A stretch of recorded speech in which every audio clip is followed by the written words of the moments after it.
இது ஒரு CBN தயாரிப்பு. நீங்கள் பார்த்துக் கொண்டிருப்பது ஒரு புதிய வாழ்க்கை நிகழ்ச்சி. வணக்கம். ஒரு புதிய வாழ்க்கை நிகழ்ச்சிக்கு உங்களை அன்புடன் வரவேற்கிறோம். இந்த நிகழ்ச்சியின் மூலமாக உங்களை சந்திச்சதுல ரொம்பவே சந்தோஷப்படுறோம். இந்த மாதம் முழுவதும் நம்ம தனிமை தலைப்பை பார்த்துட்டு இருக்கோம். அந்த வகையில் இன்னைக்கு நம்ம பார்க்க இருப்பது நம்ம உறவினர்கள், நெருக்கமானவர்கள் பிரிவால் வரக்கூடிய தனிமையை கையாளுவது எப்படி, அதை தான் பார்க்க போகிறோம். பொதுவாகவே நமக்கு ஏதாவது ஒரு பிரச்சனை இருக்குது, சவால்கள் இருக்குது அப்படின்னா நம்ம மனசு ஒத்து போகிறவங்க கிட்ட, நம்ம குடும்ப உறுப்பினர்கள், உறவினர்கள்கிட்ட நம்ம போவோம். ஆனால் அவங்களே நம்மளை பிரிஞ்சு போயிட்டாங்க அப்படின்னா அதில் வரக்கூடிய தனிமை ரொம்ப கஷ்டமாக இருக்கும். அதுவும் ரொம்ப நாளாக நீங்கள் அந்த தனிமையை அனுபவிக்கிறீங்க அப்படின்னா நீங்கள் சோர்ந்து போயிடுவீங்க. ஆனால் அந்த தனிமையை நம்ம எப்படி ஜெயிச்சு ஒரு புதிய வாழ்க்கையை நம்ம பெறலாம் அப்படிங்கிறத நம்ம இன்றைக்கான நிகழ்ச்சியில் பார்க்க இருக்கிறோம். அது மட்டும் இல்லை, ரீஜனல் ஃபோக்கஸ் ராஜஸ்தானையும் பார்க்க இருக்கிறோம்.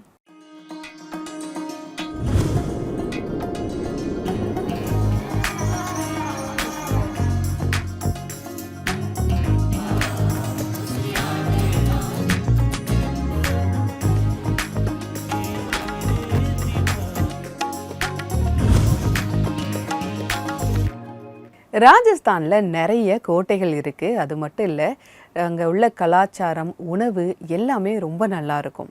அந்த சுற்றுச்சூழலே ரொம்ப நல்லாயிருக்கும். அந்த உள்ள உணவு செம டேஸ்ட்டாக இருக்கும்.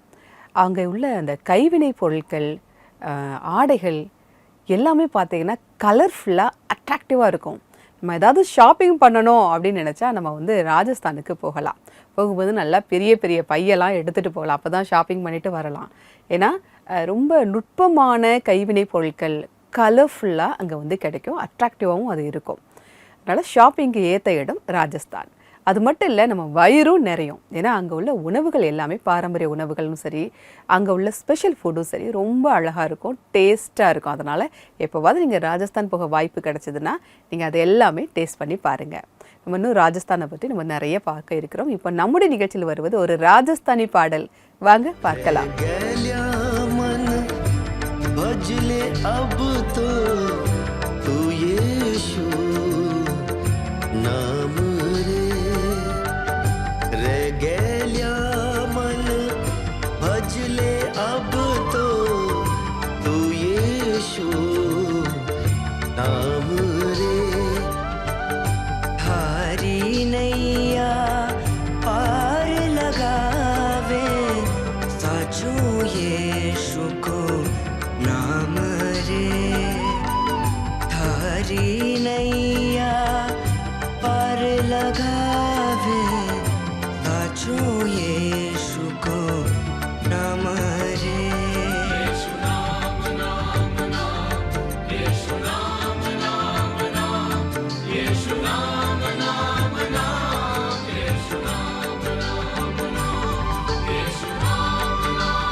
सारा खोट्या धंधा छोड़ दे, सारा खोट्या धंधा, यूं जग खातर पण है अंधा, यूं जग खातर पण है अंधा, पग में यीशु के आरे बंदा, सोचो यीशु को नाम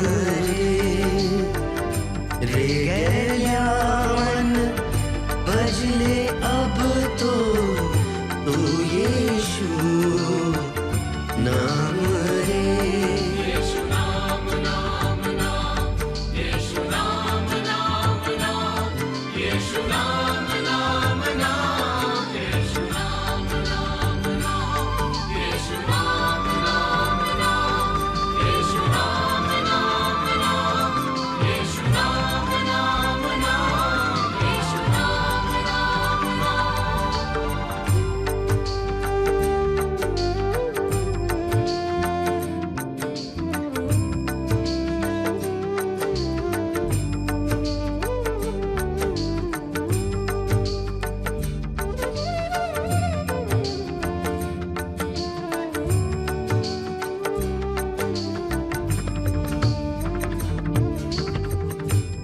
एक दिन छोड़ के जानो पड़सी, एक दिन छोड़ के जानो पड़सी।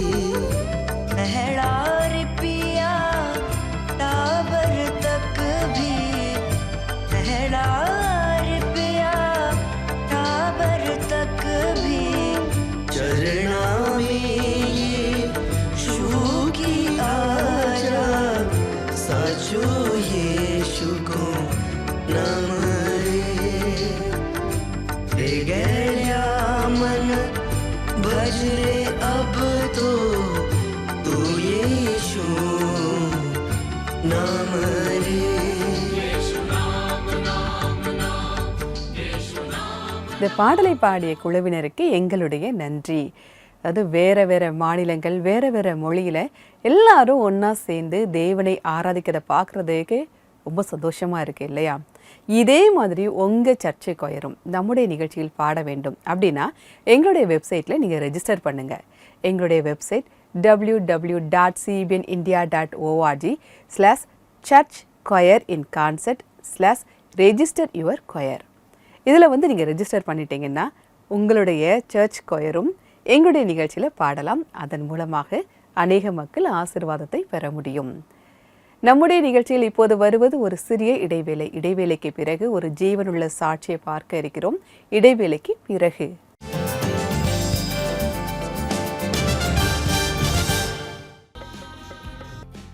ஒரு புதிய வாழ்வு ஒவ்வொரு புதன்கிழமை அன்றும் உங்களுக்காக தேசிய பிரதேசங்களின் நிறத்தை தேசிய டிவியின் மேடையில் கொண்டு வருகிறது. உண்மை சம்பவத்தை பாருங்கள், சபை பாடகர் குழு பாடல்களை கேளுங்கள், மேலும் சரித்திர சிறப்பு வாய்ந்த தேவாலயங்களை சுற்றி பாருங்கள். ஒவ்வொரு புதன்கிழமையும் ஒரு புதிய இடத்திற்கு செல்லுங்கள். உள்நாட்டிலும் வெளிநாட்டிலும் இருந்து ஒரு புதிய வாழ்வின் ரீஜனல் போக்கஸை பார்ப்பதற்காக சிபிஎனுக்கு உதவுங்கள். Give to CBN.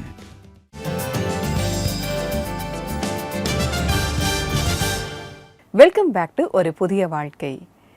இன்றைக்கு நம்முடைய நிகழ்ச்சியில் நமக்கு நெருக்கமானவங்க, உறவினர்கள் பிரிவால் வரக்கூடிய தனிமையை எப்படி ஜெயிக்கலாம் அப்படிங்கிறத தான் பார்த்துட்டு இருக்கோம். இப்போ எனக்கு ஒரு வசனம் ஞாபகம் வருது, உங்களுக்காக நான் அந்த வசனத்தை சொல்கிறேன். தாய் தன் பிள்ளையை மறந்தாலும் நான் உன்னை மறப்பதில்லை. ஒரு தாய் அவங்க குழந்தையை மறப்பாங்களா? மறக்கிறதுக்கான வாய்ப்பே கிடையாது. அப்படியே அவங்க மறந்தா கூட நான் உன்னை மறப்பதில்லை அப்படின்னு தேவன் சொல்கிறார். அதனால் நம்ம தனிமையில் இல்லை, தேவன் நம்மை மறப்பது இல்லை அப்படிங்கிறத பார்க்குறோம். இதே மாதிரி தான் ஜெய்ப்பூர்லேருந்து பிரேம்லதா அவங்களுடைய வாழ்க்கையிலுமே நடந்திருக்கு. அவங்க தனிமையில் இருந்திருக்காங்க. அதுக்கப்புறம் எப்படி அவங்க அதை ஜெயிச்சாங்க, ஒரு புதிய வாழ்க்கையை பெற்றுக்கொண்டாங்க அப்படின்னு அவங்க சொல்கிறாங்க. வாங்க பார்க்கலாம். ஜெய்ப்பூரை சேர்ந்த பிரேமலதா பெர்வா திருமணத்திற்கு பின் ஒரு புதிய வாழ்க்கையின் தொடக்கத்தால் அவர் மிகவும் சந்தோஷப்பட்டார். ஆனால் திருமண வாழ்க்கையில் சூழ்நிலைகளை புரிந்து கொள்ள முடியாத காரணத்தினால் அவர் தனிமையில் இருப்பதாக எண்ணிக்கொண்டிருந்தார். எனக்கு கல்யாணம் ஆகி நான் கொஞ்சம் கூட சந்தோஷமே இல்லாம தான் வாழ்ந்துகிட்டு இருந்தேன். ஏன்னா என் கணவர் என்னை விட அவருக்கு அவங்க குடும்பம் தான் ரொம்ப முக்கியமா இருந்ததா. என்னை பத்தி அவரு கொஞ்சம் கூட கவலையே பட மாட்டாரு. அது எனக்கு ரொம்ப கஷ்டமா இருந்தது. இதன் காரணமாக தன் மனதில் இருக்கும் விஷயங்களை சொல்ல தயங்கிக் கொண்டிருந்தார். போக போக எனக்கு ரொம்ப வெறுப்பா இருந்தது. நாங்க 2 பேரும் ஒருத்தருக்கு ஒருத்தர் சண்டை போட்டுக்கிட்டே இருப்போம். மன கஷ்டம் அதிகமாயிட்டே இருந்தது. என்னால அத வெளிப்படையா பேச முடியாது. அப்படியே நான் அத அவங்க முன்னாடி பேசினாலும் அது வேலைக்காகாது. நான் என்ன சொன்னாலும் தப்பா புரிஞ்சுக்கிட்டு ஏன் மேல குறை இருக்குன்னு சொல்வாங்க. நான் எல்லாத்தையும் சரியா செய்யணும்னு நினைச்சாலும் அத அவங்க தப்பாவே பேசுவாங்க. எனக்கு அது கஷ்டமா இருக்கும். எனக்கு ஏதோ குறை இருக்குன்னு சொல்லியே அவங்க என்ன எப்ப பார்த்தாலும் எல்லாரும் முன்னாடியும் மட்டம் தட்டியே பேசுவாங்க. ரொம்ப கஷ்டமா இருக்கும். இதனாலேயே நான் ரொம்ப தனிமையா ஃபீல் பண்ணிட்டு இருந்தேன். உறவு முறிந்து போகுமோ அல்லது குடும்பத்திற்கு களங்கம் ஏற்படுமோ என்ற பயத்தினால் அவர் யாரிடமும் எதுவும் சொல்ல முடியவில்லை. நான் டென்ஷன்ல எந்த ஒரு விஷயத்தையும் என் கணவர்கிட்ட பகிர்ந்துக்கிறதே இல்ல. அதோட நான் அம்மா அப்பா கிட்ட கூட எதுவும் சொல்லல.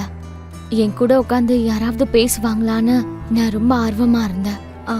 ஆனா யாருமே வந்து பேசவே மாட்டாங்க. அதனால எனக்கு நானே கெடுதல் செஞ்சுக்கலான்னு நினைச்சேன்.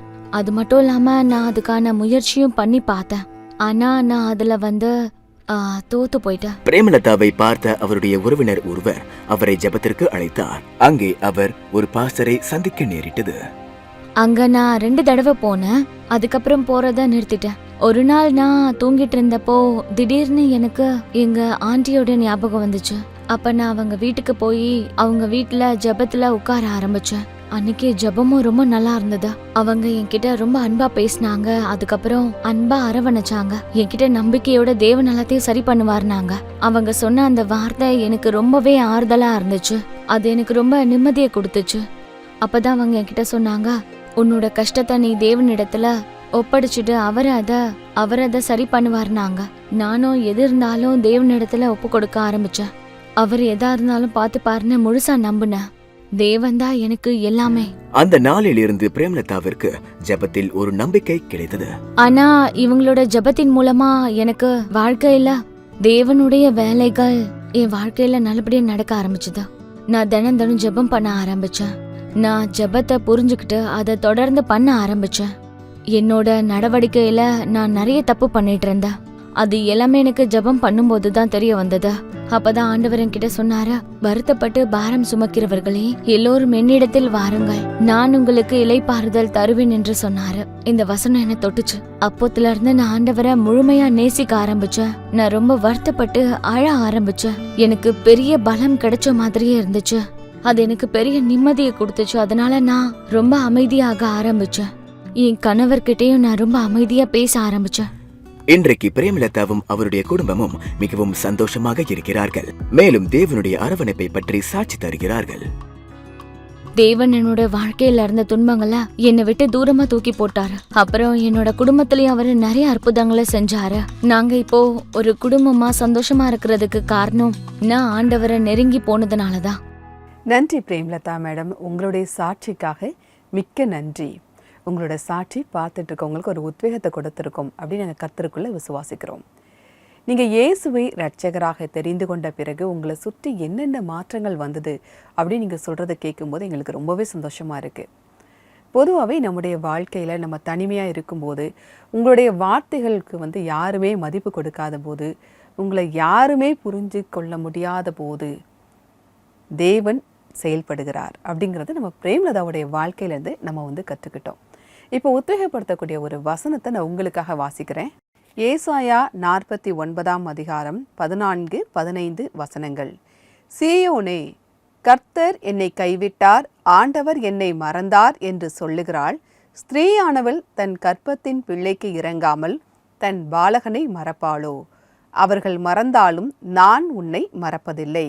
நம்ம குடும்பத்திலேயே இருந்தாலும் கூட நம்ம மேலே யாருமே இரக்கம் காட்ட மாட்டுக்காங்களே, என்னை யாருமே நேசிக்க மாட்டுக்காங்களே, என்னை யாருமே புரிந்து கொள்ள மாட்டுக்காங்களே அப்படின்னு நீங்கள் நினைக்கிறீங்களா?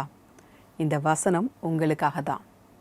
தாய் தன் பாலகனை மறந்தாலும், யார் மறந்தாலும், பாலகனை அவங்க அம்மா குழந்தைய எப்பவுமே மறக்க மாட்டாங்க. அப்படி அவங்களே மறந்தாலும் கூட தேவன் உங்களை நினைத்திருக்கிறார். அவருடைய உள்ளங்கையில் உங்களை வரைந்திருக்கிறார்.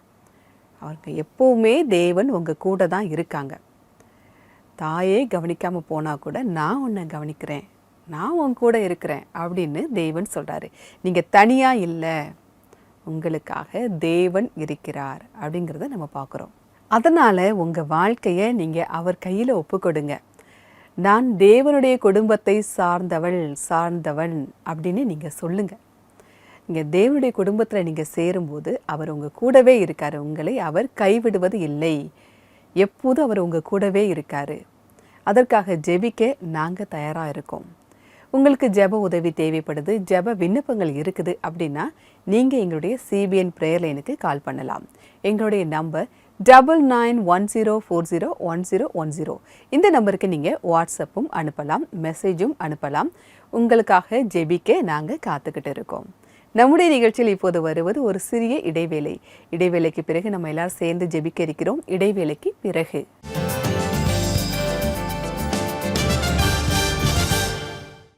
ஹே சூப்பர் புக் ஃபேன்ஸ், நாம இப்ப ஆகஸ்ட் மாசத்துல இருக்கோம். Independence day sale is on. Super புக்கோட பொருட்களுக்கு 25% தள்ளுபடி ஒவ்வொரு ப்ராடக்ட்டுக்கும் கிடைக்க போகுது. So hurry up, shop now on cbnindia.org.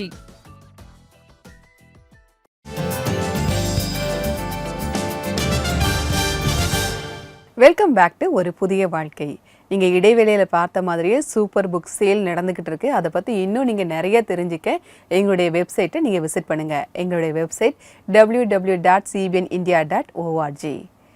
இன்றைக்கு நம்மளுடைய நிகழ்ச்சியில் பிரிவால் வரக்கூடிய தனிமையை நாம் எப்படி கையாளுவது அப்படின்னு நம்ம பார்த்துட்டு இருக்கோம். அது மட்டும் இல்லாமல் ரீஜனல் ஃபோக்கஸ் ராஜஸ்தான் மாநிலத்தையும் நம்ம பார்த்துட்டு இருக்கோம். இப்போ நம்ம ராஜஸ்தான் மாநிலத்திற்காகவும் அந்த மாநிலத்தில் உள்ள மக்களுக்காகவும் நம்ம ஜெபிக்க இருக்கிறோம். அது மட்டும் இல்லை, இந்த தனிமையிலேருந்து மீண்டு வருவதற்கு நம்ம ஜெபிக்க இருக்கிறோம். நீங்கள் என் கூட சேர்ந்து ஜெபிக்கலாம். அன்பின் பரலோக பிதாவே, நன்றியோடு உம்மை துதிக்கிறோம், ஸ்தோத்தரிக்கிறோம் அப்பா. இந்த நேரத்தில் ராஜஸ்தான் மக்களுக்காக உம்முடைய சமூகத்தில் வருகிறோம் அப்பா. அவங்கள ஆசீர்வதிங்கப்பா. ராஜஸ்தான் மாநிலத்தை நீங்கள் ஆசீர்வதிங்க சுவாமி. அப்பா, அங்கே தொழில் பெருக நீங்கள் உதவி செய்யுங்க. ஏற்ற நேரத்தில் மழை பொழிய நீங்கள் உதவி செய்யுங்க. அங்கே இருக்கின்ற ஒவ்வொரு மக்களுக்காக உங்களுடைய சமூகத்தில் வருகிறோம். அவங்களை ஆசீர்வதிங்க, பலப்படுத்துங்க சுவாமி. அப்பா, தனிமையில் இருக்கின்ற மக்களுக்காக உங்களுடைய சமூகத்தில் வருகிறோம் சுவாமி. ஒவ்வொரு குடும்பத்திலையும் அந்த தனிமையால் வரக்கூடிய வேதனை நீர் அறிவே சுவாமி. என்ன பிரச்சனைகள் இருந்தாலும் சுவாமி, அப்பா எல்லாவற்றையும் நீங்கள் மாற்றி தாங்க ஆண்டவரே. உம்மால் கூடும் நாங்கள் விசுவாசிக்கிறோம் கர்த்தாவே. தாய் தன் பிள்ளையை மறந்தாலும் நான் உன்னை மறப்பதிலே நீங்கள் சொல்லியிருக்கீங்கப்பா. அப்பா, நீங்கள் இங்கே எப்பவுமே மறக்க மாட்டீங்க. நாங்கள் விசுவாசிக்கிறோம் ஆண்டவரே. எங்களுடைய தனிமையான நேரத்தில் நீங்கள் எங்களுக்கு உதவி செய்யுங்க. நீங்கள் எங்களுக்கு பலனாக இருங்க ஆண்டவரே. அப்பா, எங்களுடைய வாழ்க்கையிலே சந்தோஷத்தையும் சமாதானத்தையும் நீங்கள் தாங்கப்பா. இப்போதும் இந்த நேரத்திலும் ஜெபித்து கொண்டிருக்கிற ஒவ்வொருவருக்காக உங்களுடைய சமூகத்தில் வருகிறோம். ஒவ்வொருவருக்கும் சந்தோஷத்தையும் சமாதானத்தையும் நீங்கள் தாங்கப்பா. அப்பா, நீங்கள் எங்களை விட்டு விலகுவதும் இல்லை, நீங்கள் எங்களை கைவிடுவதும் இல்லை ஆண்டவரே. அப்பா, ஆசீர்வதிங்க, பலப்படுத்துங்க. தனிமை மாறட்டும் கர்த்தாவே. சந்தோஷமும் சமாதானமும் நிறைக்கட்டும் ஆண்டவரே. நீட்பர் இயேசு மூலமாக ஜெபம் கேளும் பரமபிதாவே. ஆமேன், ஆமேன். நாம் ஆண்டவரிடத்தில் நம்பிக்கையோடு ஜெபித்திருக்கிறோம். நிச்சயமாகவே அவர் நமக்கு உதவி செய்ய வல்லவராக இருக்கிறார். இன்றைக்கான பைபிள் வசனம் என்ன அப்படிங்கிறத நம்ம பார்க்கலாம்.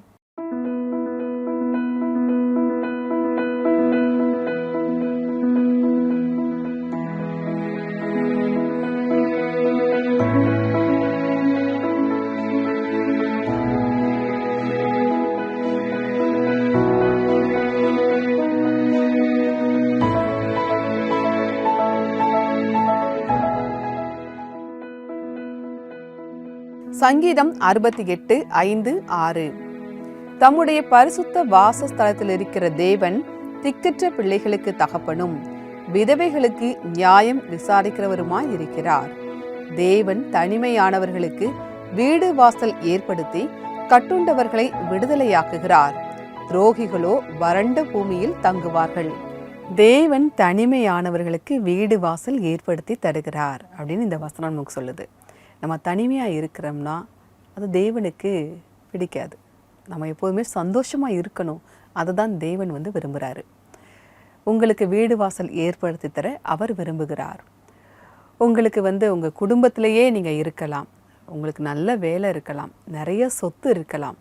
ஆனாலும் நீங்கள் தனிமையாக இருக்கிற மாதிரி உணர்றீங்களா? உங்களுக்கு பரம தந்தை இருக்கிறார். தேவன் உங்களை விட்டு விலகுவதும் இல்லை, உங்களை கைவிடுவதும் இல்லை. அதனால் நீங்கள் தனியாக இல்லை, உங்கள் கூட தேவன் இருக்கார். உங்களுடைய வாழ்க்கையை நீங்கள் அவர் கையில் ஒப்புக்கொடுங்க. என்னுடைய வாழ்க்கையில் நீங்கள் வாங்க ஆண்டவரே நீங்கள் சொல்லுங்கள். இப்போ நிச்சயமாக தேவன் உங்கள் கூடவே இருக்கார். நீங்கள் தனியாக இல்லை. உங்களுக்கு ஒரு புதிய வாழ்க்கை தர அவர் காத்து கொண்டு இருக்கிறார். நம்முடைய நிகழ்ச்சியில் பிரேம்லதா அவங்களுடைய சாட்சியை பார்த்தோம் இல்லையா? அவங்களுடைய வாழ்க்கையில் தேவன் எப்படி உதவி செஞ்சார், அவங்க எப்படி தனிமையை ஜெயிச்சாங்க அப்படிங்கிறத நம்ம பார்த்தோம். அதே தேவன் உங்களுக்கும் உதவி செய்ய வல்லவராக இருக்கிறார். அதனால் நீங்கள் தேவனிடத்தில் ஜெபம் செய்து கேளுங்கள். நம்முடைய நிகழ்ச்சியில் இப்போது வருவது சூப்பர் புக் குவிஸ் பார்க்க போகிறோம். ராஜஸ்தானில் அஜ்மீரில் நடந்த இந்த நிகழ்ச்சியில் 2 சர்ச் கலந்துக்கிட்டாங்க. ஒன்று உதய்பூர் ஷெப்பர்ட் மெமோரியல் சர்ச், அப்புறம் இன்னொரு சர்ச் பார்த்தீங்கன்னா லூக் மெத்தடிஸ்ட் சர்ச். 2 டீம் கலந்துக்கிட்டாங்க. வாங்க பார்க்கலாம்.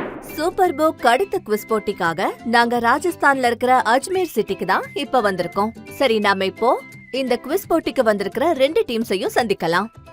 Team Quantum Saint Luke Methodist Church Madar அஜ்மீர்ல இருந்து, team Pepper Shepherd Memorial Church உதய்பூர்ல இருந்து. Welcome teams. சரி, நம்ம போட்டிய வேகமா ஆரம்பிக்கலாம். இன்னைக்கு ரூத் எபிசோட ஆதாரமா வச்சு நாம இன்னைக்கான குவிஸ தொடங்கலாம். Ruth episode. அறுவடை முழுசு முடியற வரைக்கும் என்ன அங்கேயே வந்து இருக்க சொன்னாரு. நான் அதனால அங்க போக வேண்டியிருக்கும். நல்லது மகளே, அவன் சொன்ன மாதிரியே நீ செய். நீ அவன் வயல்ல இருக்கிறது உனக்கு பாதுகாப்பா இருக்கும். ரூத்தோட எதிர்காலத்தை பத்தி தேவன் ஒரு திட்டத்தை வச்சிருக்காரு. ஓகே, நாம இப்ப போட்டிய ஆரம்பிக்கலாம். உங்க 2 டீம்ஸுக்குமே நான் ரூல்ஸ சொல்லிடுறேன். நமக்கு மொத்தம் 3 ரவுண்ட்ஸ் இருக்கு. அதுல முதல் 2 ரவுண்ட்ஸ் பஸர் ரவுண்ட்ஸ் இருக்கும். நான் கேள்விய முடிக்கிறப்ப நீங்க உங்ககிட்ட இருக்கிற அந்த பஸரை பிரஸ் பண்ணணும். எந்த டீம் முதல்ல பஸரை பிரஸ் பண்றீங்களோ அந்த டீம் தான் பதில் தரணும். நீங்க ரெடியா இருக்கீங்களா? வாங்க இன்றைக்கான முதல் ரவுண்ட தொடங்கலாம். உங்களுக்கான முதல் கேள்வி, போவாஸ் ரூத்திற்கு திருமண வாய்ப்பை வைத்தான். Team pepper. தவறான பதில். நீங்க சொன்னது தவறு. ரூத்தாயே, நான் உமக்கு அடிமை. உம்முடைய போர்வையால் என்னை மூடுவீராக. நீர்தான் எங்களின் சுதந்திரவாளி.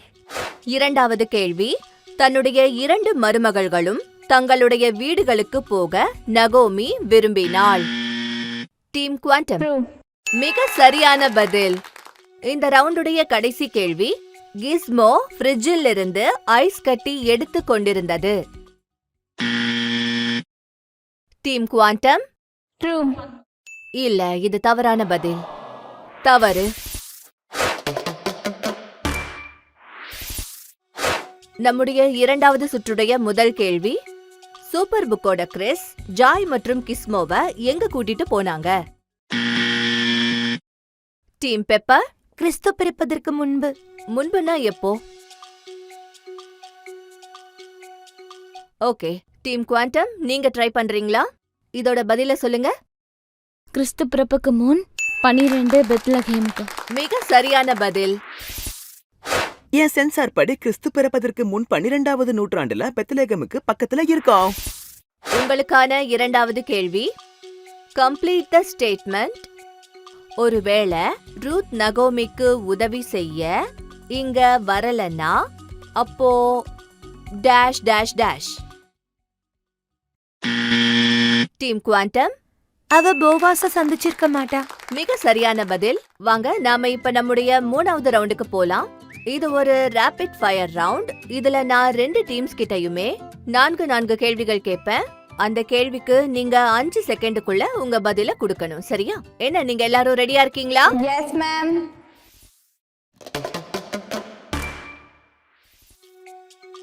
நாம இப்போ டீம் குவாண்டம் கிட்ட இருந்து ஆரம்பிக்கலாம். உங்களுக்கான முதல் கேள்வி, இஸ்ரவேலின் ராஜா தாவீதின் தாத்தா பெயர் என்ன? ஈசாய். தவறான பதில். சரியான பதில் ஒபேத். உங்களுக்கான இரண்டாவது கேள்வி, போவாஸின் திருமண ஊர்வலத்தில் யார் யார் வந்தார்கள்?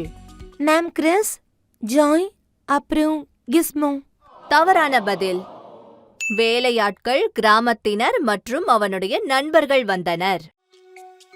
சரி, வாங்க 3வது கேள்வியை பார்க்கலாம். ரூத்துடன் சேர்ந்து கிறிஸ் மற்றும் ஜாய் எத்தனை கூடை தானியங்களை கொண்டு வந்தார்கள்? 3 கூடைகள். தவறான பதில். 6 கூடைகள் தான் சரியான பதில். உங்களுக்கான கடைசி கேள்வி, கிறிஸோட ஆன்ட்டி கிஸ்மோவின் பெயரான ரெஃப்ரிஜிரேட்டரில் இருந்து மாற்றி என்ன வைத்தார்? ஏதாவது ஐடியா இருக்கா? இல்ல. இதற்கான சரியான பதில் என்னன்னா ஐஸ் கியூப் தயார் பண்ற ஜூக் பாக்ஸ். டீம் குவாண்டம், நல்லா முயற்சி பண்ணீங்க. இப்ப நாம டீம் பெப்பர் கிட்ட ஸ்டார்ட் பண்ணலாம். All the best team pepper. உங்களுக்கான முதல் கேள்வி, போவாஸுடைய வேலைக்காரன் பெயர் என்ன? எலிமெலெக். இல்ல, அவனுடைய வேலைக்காரன் பெயர் நாத்தான். உங்களுக்கான இரண்டாவது கேள்வி, யார் யாரிடம் சொன்னது எங்க ஜனங்கள் என்னுடைய ஜனங்களாக இருப்பாங்க, உங்க தேவன் என்னுடைய தேவனாய் இருப்பார்? ரூத் தான் மாமியார் கிட்ட சொன்னாங்க. மிக சரியான பதில். உங்களுக்கான மூன்றாவது கேள்வி, ஜாயின் ஆன்ட்டியுடைய பெயர் என்ன? எலிசபெத். இல்ல, அவங்க பேரு இசபெல். உங்களுக்கான கடைசி கேள்வி, ஒபேத்தின் மகன் பெயர் என்ன? ஈசாய். மிக சரியான பதில். இதோட நம்மோட குவிஸ் இன்னைக்கு முடிவடைகிறது. நீங்க 2 டீமும் இன்னைக்கு ரொம்ப நல்லா விளையாடுனீங்க. அதுக்கு வாழ்த்துக்கள். இப்போ உங்களோட ஃபைனல் ஸ்கோர்ஸ் என்னன்னு பார்க்கலாம். நம்முடைய final scores: team pepper 2 points, team quantum 3 points. இன்னைக்கு நம்முடைய வெற்றியாளர் டீம் குவாண்டம். டீம் குவாண்டம், உங்களுக்கு வாழ்த்துக்கள். எஸ். வின் பண்ண team participation certificate and super book cap வாங்குறாங்க. இரண்டாவதா வந்த டீம் பார்ட்டிசிபேஷன் சர்டிபிகேட்டை வாங்குறாங்க. உங்க சர்ச் அல்லது ஸ்கூல் சூப்பர் புக் குவிஸ்ல கலந்துக்கணும்னு நீங்க விரும்பினா கண்டிப்பா எங்களுக்கு இன்பாக்ஸ் பண்ணுங்க. மீண்டும் சந்திக்கலாம். 2 டீமும் ரொம்ப அழகாக விளையாண்டாங்க. அதை பார்க்குறதுக்கே ரொம்ப உற்சாகமாக இருந்தது. நீங்களும் இந்த சூப்பர் புக் குவிஸில் வந்து கலந்து கொள்ளலாம். அதற்கு நீங்கள் எங்கள் வெப்சைட்டில் நீங்கள் ரெஜிஸ்டர் பண்ணுங்கள். எங்களுடைய வெப்சைட் www.cbnindia.org/connectwithus. இங்கே போய் நீங்கள் ரெஜிஸ்டர் பண்ணுங்கள். நீங்களும் இந்த சூப்பர் குவிஸில் கலந்து கொள்ளலாம். நிகழ்ச்சியுடைய நிறைவு பகுதிக்கு வந்துட்டோம். நாளைக்கு சுதந்திர தின சிறப்பு நிகழ்ச்சியை நம்ம கொண்டு வர போகிறோம். உங்களோட சேர்ந்து நாங்கள் சுதந்திர தினத்தை கொண்டாட போகிறோம். அதுவரை கர்த்தருடைய கிருபை உங்கள் அனைவரிடம் கூட இருப்பதாக. God bless you.